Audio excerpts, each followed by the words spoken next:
हौज खास किला परिसर अलाउद्दीन खिलजी वंश के दौरान 12वीं शताब्दी में बना था। जल जलाशय दिल्ली शहर के लिए बनाया गया मूल किला परिसर था, जो अब हौज खास परिसर की प्रसिद्ध झील है। अलाउद्दीन ने दिल्ली में सिरी शहर की स्थापना की, जहां वर्तमान किला स्थित है। आज इस झील का नाम इसके संस्थापक अलाउद्दीन खिलजी के नाम पर हौज-ए-अलाई रखा गया था।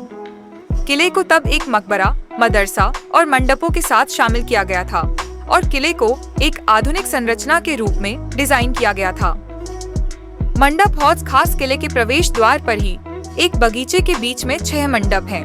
इन सुंदर मंडपों में कब्रों को दर्शाने वाले जटिल काम वाले गुंबद हैं। हालांकि ऐतिहासिक रूप से बगीचों और मंडपों को मदरसे का हिस्सा भी माना जाता था। मदरसा मस्जिद की ओर जाने वाली गली में एक छोटी सी ऊंची सीढ़ी मुझे प्रसिद्ध मदरसे तक ले गई। कभी दिल्ली सल्तनत के प्रसिद्ध इस्लामी शिक्षण संस्थानों में से एक मदरसे की वास्तुकला काबिले तारीफ है। पहली मंजिल पर लॉबी को झील के खूबसूरत नज़ारों के साथ छोटे मेहराबों से सजाया गया है।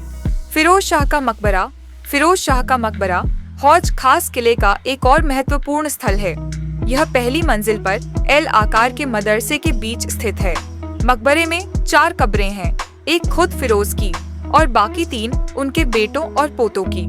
दिल्ली के अन्य मकबरों से अलग फिरोज शाह के मकबरे को मलबे और प्लास्टर से बनाया गया है, लेकिन शिलालेखों के कुछ हिस्सों को लिखने के लिए लाल बलुआ पत्थर का भी इस्तेमाल किया गया था। हौज खास झील मदरसे से हौज खास झील तक जाने वाली सीढ़ियां अब सुरक्षा को ध्यान में रखते हुए बंद कर दी गई हैं। इसलिए किले से हौज खास झील तक पहुंचने का कोई सीधा रास्ता नहीं है। हौज खास गांव में सभी अपस्टेट कैफे के बीच झील की ओर जाने वाली एक संकरी गली है।